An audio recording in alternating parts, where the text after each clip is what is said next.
ինչ վերադարձանք տաղավար հարգելի հեռուստադիտող, շատ սիրով գարնանային արևոտ տրամադրությամբ շարունակում ենք մեր ուղիղ եթերները։ Մեզ նոր միացած հեռուստադիտողին ես մաղթում եմ բարի լույս, մի քիչ էլ նախանձում, որովհետև կարծես թե նրանց օրը նոր է սկսվել, այնինչ մենք ձեզ համար աշխատում ենք առավոտյան ուղիղ եթերով։ Արդեն ինձ հետ է մեր հյուրը, որի հետ միասին կունենանք շատ հետաքրքիր եւ ինֆորմատիվ հարցազրույց։ Այս պահին տաղավարում է պատանի գրող Արման Մամիկոնյանը։ Ողջունում եմ ձեզ։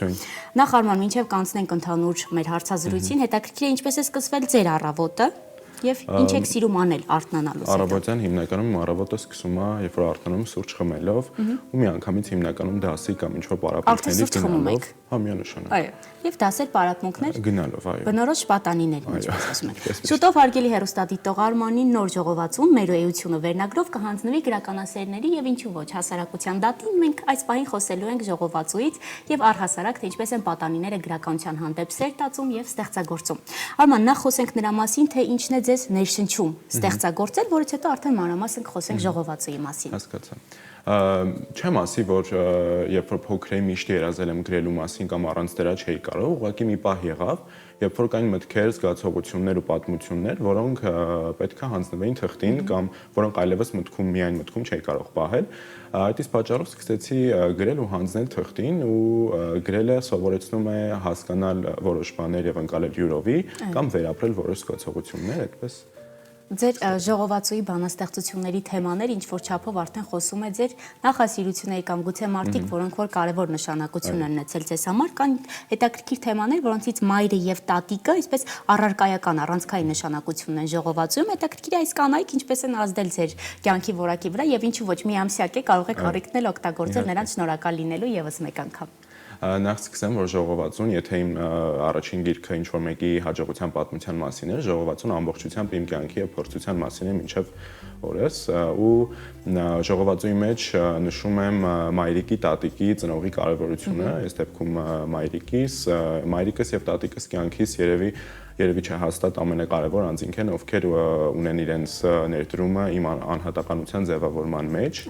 Տատիկս, մայրիկս միշտ եղել են իմ կողքին, տատիկս ցավոք այսօր ողջ չէ,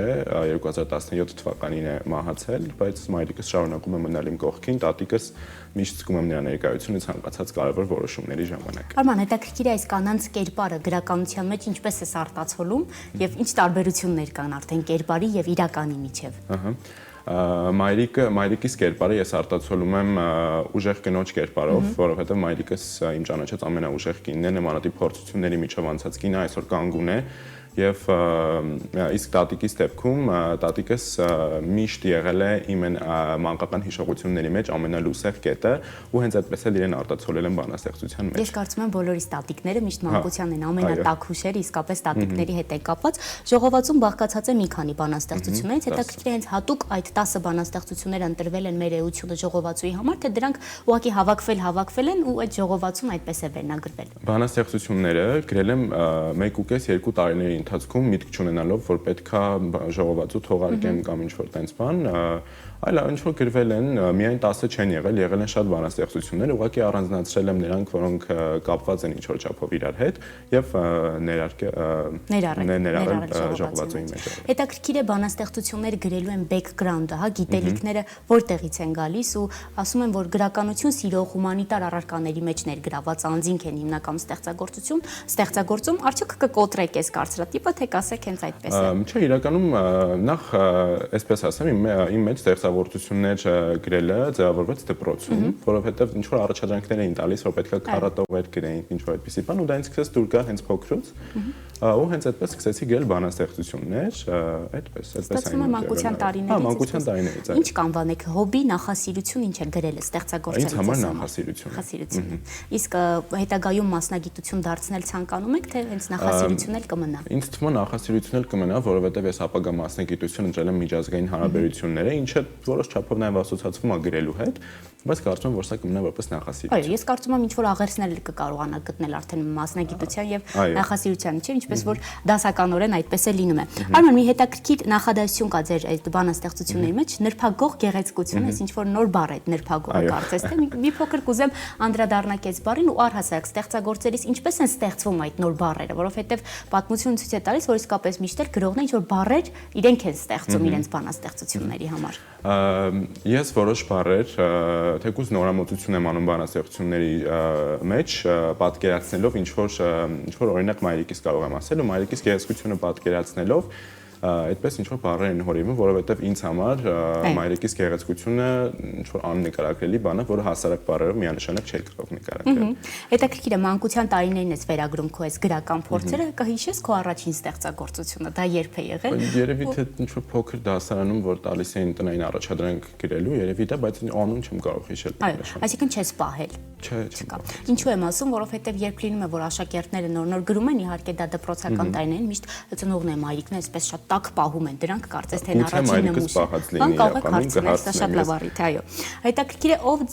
եւ ինչպես ձեզ ներշնչեց գրել, արդյոք ունեցել եք ինչ-որ ներշնչանքի աղբյուրներ, մոտիվացիոն, ինչ-որ այսպես հանգամանքներ կամ գուցե մարդիկ, որոնք որ ներշնչել են ձեզ գրելու համար։ Մայրիկս ունի ստեղծագործական ջիղ։ Մայրիկը միշտ մայրիկի անունը միանշանակ, քույրիկս ունի նաև ստեղծագործական ջիղ։ Երևի հենց իրենց տեսնելով այդ փոքրուց, հենց երևի այդպես էլ սկսել եմ գել, որտեղ ինձ միշտ դուր է եկել այդ։ Այսինքն ստացվում է ինչ որ գենետիկ էսպես կարելի ասել շարունակություն էր կա մայրիկից ու քրոջից։ Ինչ որ հատուկ պահ, այսինքն չկար, երբ որոշեցիք, որ ես այս պահից պիտի գրեմ, այլ դա այսպես մանկությունից գալիս է։ Ստեղծագործությունները երբ գրվում են, բանաստեղծությունները լինի, դա արձակ լինի, դա չափածո ձեզ մոտ ինչպես է սկսվում այդ պահը։ Կերպարն է, արդյոք ստեղծվում է գաղափարը, հետո նոր կերպարը, ոնց է առաջին քայլերը արվում ստեղծագործության։ Նախ եւ առաջ ինձ մոտ միշտ եղել է գաղափարը, ինչ որ բան ստեղծելու, հետո ինչ որ կերպար գտնել, որը համապատասխանի այդ գաղափարին, հետո ամեն ինչ միաձուլելով, ստանալով այդ ամբողջ գիրքը կամ ժողովածուն օրինակ պատմությունը։ Մեր էությունը ժողովածուն, արդեն ժողովածուի վերնագիրն էլ ինչ որ չափով ժողովածուի մասին պատմում, վերջ-վերջը ո՞րն է այդ ժողովածուի էությունը։ Ժողովածուի էությունը լինել անկեղծ, հաղթարել բոլոր փորձությունները, որովհետև կյանքում միշտ դժվարին, ամեն դեպքում ես 17 տարեկան եմ, բայց բնականաբար անկախ տարիքից միշտ լինում են դժվարություններ, որոնք պետք է հաղթահարել, լինել ծնողի կողքին։ Այդպես։ Ստացվում է կյանքի ընթացքում ստացած ինչ-որ փորձեր, ինչ-որ այսպես հանգամանքներ գեղարվեստականորեն արտացոլվում են ձեր ստեղծագործությունները։ Արման, ձեր բանաստեղծությունները կարդալիս կարող եք ձեր բնավորության գծերից ինչ-որ բաներ դուրս հանել կամ ճանաչել ձեզ ինչ-որ չափով։ Ահա, կարծում եմ, այս ժողովածուում հիմնականում անդրադարձել եմ ընտանիքին, որոշ չափով նաև ինձ։ Հետագայում երևի կգրեմ, ես ունեմ բանաստեղծություն, որը վերջին բանաստեղծությունն է ժողովածուում, որը կոչվում է անուն, որը պիտի հիշվի։ Այդտեղ կարող եք գտնել իմ բնավորության գծերի մասին ինչ-որ արտացոլումներ։ Ստացվում է ձեր անունը պիտի հիշվի։ Ձեզ եք ակնարկել։ Արման, հետաքրքիր է, որ նաև ստեղծագործողները շատ հաճախ խուսափում են ինչ-որ չափով իրենց գրող անվանելուց կամ ստեղծագործող, ինչպես է այս անվան հետ հաշտեք, հաշճեք, սիրում եք ձեզ հենց այդպես ներկայացնել։ Իրականում, որ ասեմ, ես պարտադրում եմ, որ ինձ որպես գրող ներկայացնեն, որտեղ ես ընդհանրապես ունեմ մեկ գիրք եւ նոր ժողովածու, բայց որ ասեն գրող Արման Մամիկոնյանը չէ, ինձ թվում է։ Բայց ընթացքում կարծում եմ, երբ արդեն ժողովածուներն են քանակն էլ կշատանան, այդ դրա մասին եմ ուզում խոսել։ Հետագայում գրական այս ճանապարհը ինչպես եք պատկերացնում, ինչ նոր ստեղծագործություններ կան ճանապարհին։ Ներկապահին միայն ժողովածուի մասին եմ մտածում, հետագայում չեմ կարող ասել, որտեղ այս պահի դրությամբ ինձ մոտ դադար է, այսինքն ես հիմա ոչինչ չեմ գրում կոնկրետ ասած, ունեմ ինչ-որ բաներ գրած, որոնք այդպես մնում են, հետագայում կթողարկվի թե ոչ, դա արդեն ես չեմ։ Գրողների մոտ այդ դադարը, որ նկարագրեցիք, երբեմն ինչ-որ հարկադրանքից ելնելով, ոմանք էլ որ այսպես ստեղծագործական պահանջ է, երբ գրելուց հետո պետք է դադար տալ։ Ձեզ մոտ այդ դադարը ինչպես կանվանեք։ Ես այդ դադարը կանվանեմ, որ ես իմ գրաֆիկը մաքսիմալ խառնա ու քանի որ ես նպատակ ունեմ ընդունվելու համալսարան, ես պարապում եմ ինչ-որ առարկաներ, որոնք կօգնեն ինձ ընդունվել համալսարան, դրա համար հիմնականում այս պայդրությամբ խորանում եմ դրանց մեջ, որը կարող եմ անվանել նաև դադար։ Ճակերտավոր կարելի ասել այսպես, հարկադրանքից ելնելով, այ հետաքրքիր է ձեր այս նախասիրությունը ինչպես եք համատեղում շատ խիտ գրաֆիկի հետ դասերի տեսանկյունից, որովհետև այո շուտով միասնական քննություններն են եւ բոլոր դիմորդները այսպես ուշով պատրաստում են ընթացքին։ Ես ընտրել եմ որպես քննական առարկա պատմությունը եւ հայոց լեզու գրականությունը, անսահման սիրում եմ պատմությունը, այո։ Երևի փոքրուց ելել եմ եւ շատ հոգեհարազատ է եղել ինձ պատմությունը, իմ ուսուցիչներն են կփաստեն, որ ես պատմությունից միշտ լավ եմ եղել ու հիմա էլ պարապում եմ։ Երևի պատմության հետ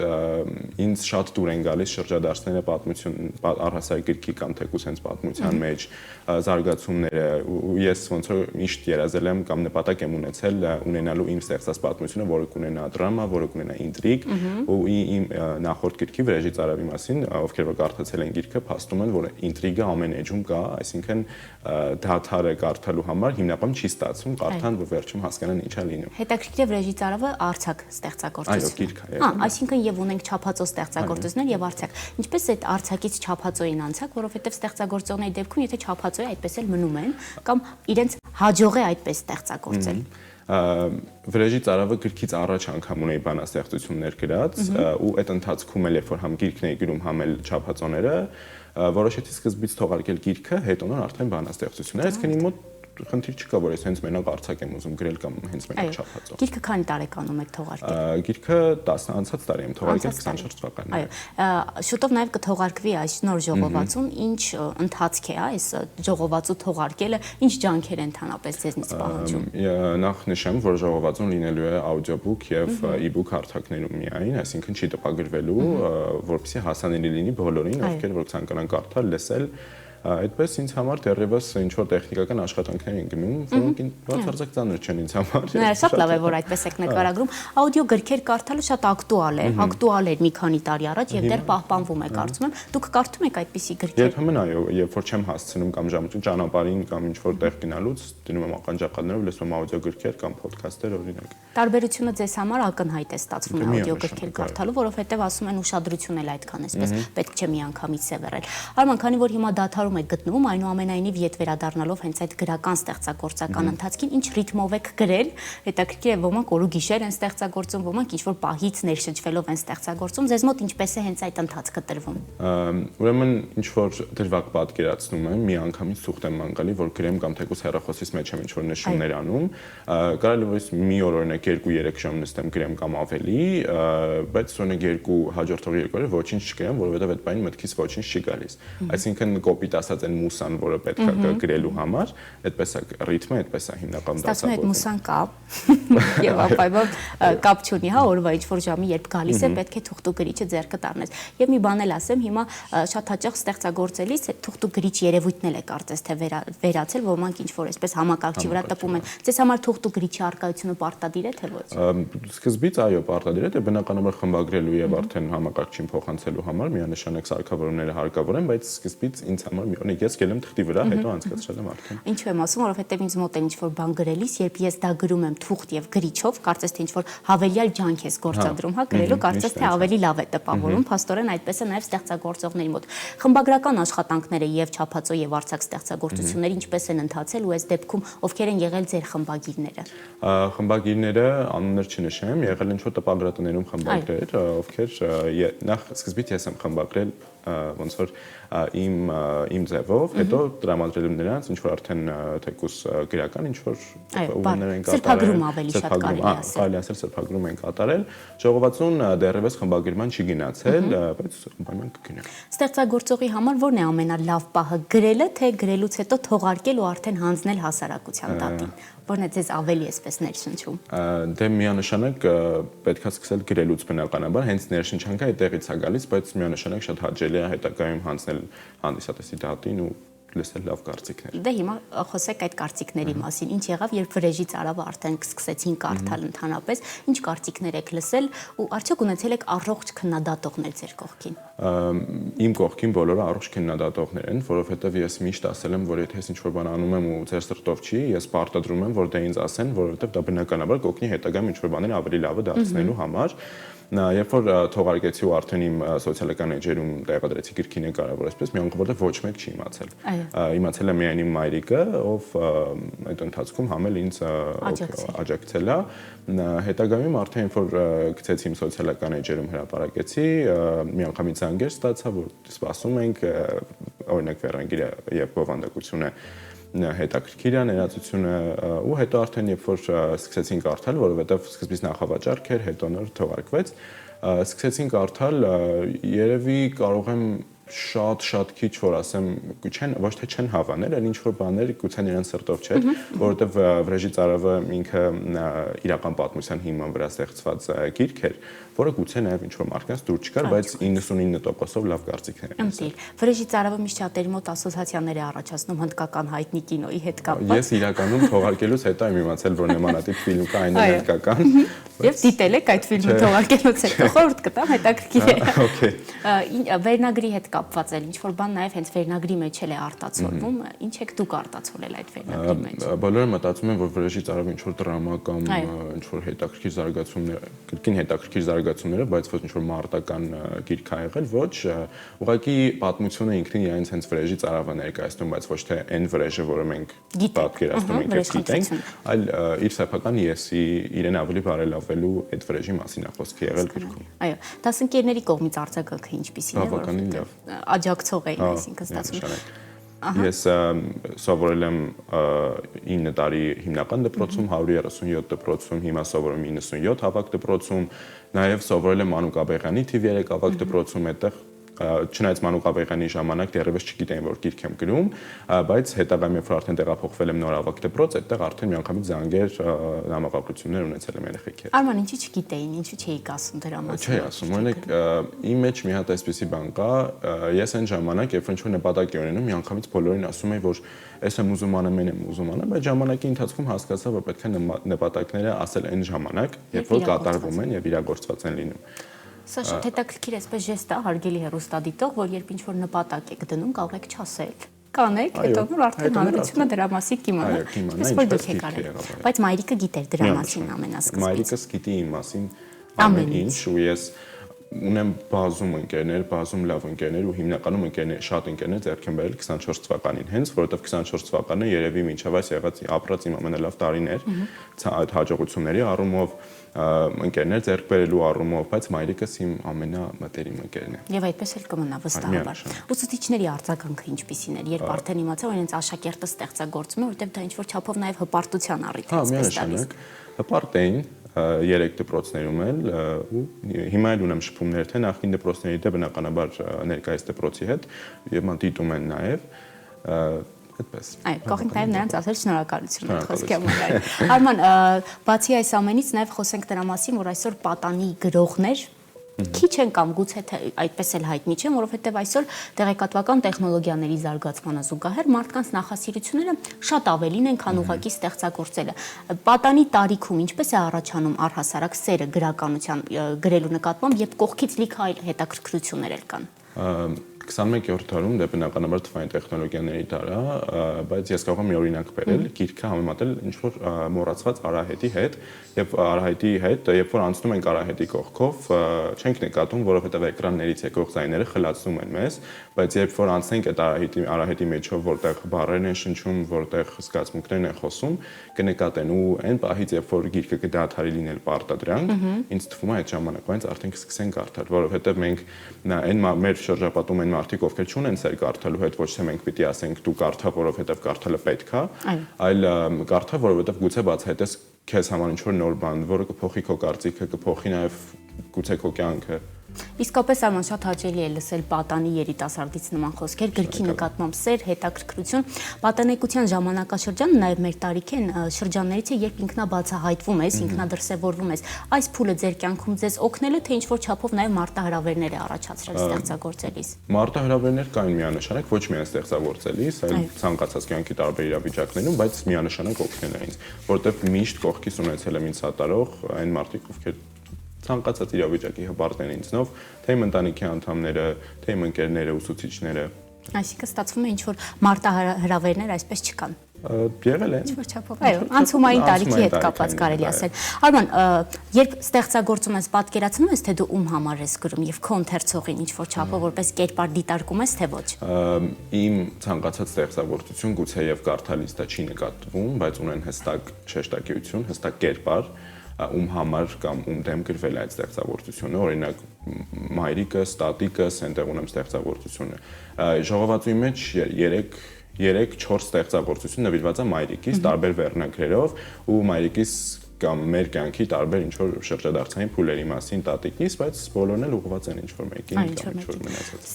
Ստացվում է ինչ որ կերպար ստեղծելիս նաև դու պատկերացնում ես քեզ կարդացողի կերպարը, եւ դա էլ այսպես մտքում ինչ որ չափով էսքիզվում ու եզրագծվում է։ Ովքեր են կարդում քո ստեղծագործություններն, առաջին մարդիկ, ովքեր են որ հանձնում ես, ասում ես մի հատ կարդատես լավն է, նոր արդեն կթողարկվի։ Դե ամենաառաջինը մայրիկը, մայրիկը, դրանից հետո արդեն իմ ընտանիքի անդամները, քեռիները, ընտանիքը, քույրիկս, նաև հետո ընկերներս։ Այո, ես լինելով լրագրող, քանի որ լրագրողական աշխատանքն էլ իրենից ենթադրում է ինչ-որ չափով ստեղծագործականություն, ժամանակին այսպես խուսափում էի իմ գրված թեկուզ լուրը կամ հոդվածը կարդալ, որովհետև մտածում էի դուր չեն գա։ Քեզ համար ինչպիսին է զգացողություններն ու տպավորությունները, երբ քո ստեղծագործությամբ կիսվում ես թեկուզ հարազատիդ հետ։ Ես նախ վատ կարծիքներին շատ ադեկվատ եմ վերաբերվում ու երբեք չպետք է, ես իմ նախորդ հաղորդումներում եմ ասել, որ երբեք չպետք է վախենալ սկսելուց։ Եթե նույնիսկ դու անփորձես, դու ինչ որ մի ձև այդ փորձը պետք է չէ ձեռք բերես, նոր հետո արդեն դառնաս ինչ որ այն մեկով, որ դու ուզում ես իրոք լինել, ադեկվատ եմ ցանկացած վատ եւ քննադատ կարծիքների հանդեպ, այդպես հիմնականում իմ հարազատների կողմից չի եղել բացասական։ Իսկ ինչ որ վերապահում չկարդամ, որովհետև չեմ ուզում եւ այլն, որովհետև քեզ համար կոմպլեքսներ չունեմ։ Դա հրաշալի է նամանավանդ պատանեկան տարիքում։ Արման, քո ստեղծագործությունները, քանի որ այսպես հաճույքով պատմում ես դրանց մասին, եթե կան ինչ որ տողեր, որ կուզես հիմա թեկուզ բարձրաձայնել ստեղծագործությունից, թեկուզ ինչ որ հատված, սիրով կլսենք եւ ես եւ մեր հեռուստադիտող։ Իրականում ինչ որ տողեր չեմ առանձնացի, որովհետեւ անգլերենով են գրված ու հայերեն թարգմանաբար բնականաբար հանգերը չի համապատասխանում, բայց կարող եմ ասել իմ ֆավորիտ ստեղծագործությունները, որոնք կարող եք առաջինը կարդալ ժողովածուից, այո։ Սիրո նամակ տատիկիս, մայրիկը 1970-ը, 1970-ը մայրիկիս ծննդյան թիվն է։ Որդին եւ անուն, որը պիտի հիշվի։ Մնացածներն են շատ հետաքրքիր, բայց սրանք իմ ֆավորիտներն են։ Ֆավորիտներն են։ Մտապահենք, որ ինչ խոսք է թողարկվելուց հետո կարդանք եւ Արման կարճ կուզեմ նկարագրեք, թե ինչպես այսօր պատանիներին գրականությունը պետք է հետաքրքիր դարձնել։ Դուք կարճ ասացիք, որ դա չպետք է պարտադիր լինի, այլ ցանկալի կան ուրիշ այլ ինչ որ միջոցներ, որ կուզեք բարձրաձայնել, որպեսզի գրականությունը գրքերն այսօր հետաքրքիր լինեն երիտասարդների ու պատանիների համար։ Հիմա ունենք ժամանակակից գրողներ, որոնք գրում են բավականին հետաքրքիր ու նույնիսկ ունենք 5 գրողներ, որոնք ներկայումս ողջ չեն թեկուզ համաշխարհային, ովքեր ունեն հաճելի եւ հետաքրքիր ստեղծագործ եւ թեթև ստեղծագործություններ, որովհետեւ հիմնականում մենք հետ ենք կանգնում գիրք կարդալ, որովհետեւ գուցե դա ծանր է, գուցե մենք այս տարիքում չենք հասկանում, այսինքն խնդիրը ճիշտ ու քեզ համապատասխան ստեղծագործություն գտնելն է, ընտրությունն է, այո։ Ոչ թե կրկին ասում եմ, ոչ թե պետք է կարդաս, որովհետեւ դա պետք է, այլ գտին ինչ-որ բան, որ կփոխի քեզ, կփոխի քո աշխարհայացքները եւ կփոխի քո կյանքը գուցե։ Շնորհակալ եմ Արման։ Այս խոսքից կարող եմ ենթադրել, որ ընթացքում դու գտել ես այն գրքերը, որոնք որ ուզում ես կարդալ, այլ ոչ թե պետք է կարդալ, ինչպես որ դու ես ասում։ Մաղթենք հաջողություն ժողովածուի թողարկմանը մայիսին թողարկվելու է ժողովածուն։ Նորից շնորհակալ եմ հարցազրույցի համար։ Դե ինչ հարգելի հեռուստադիտող, Արմանի հետ մեր հարցազրույցն ավարտվեց։ Մենք կարճ դադարով շուտով նորից կվերադառնանք տաղավար։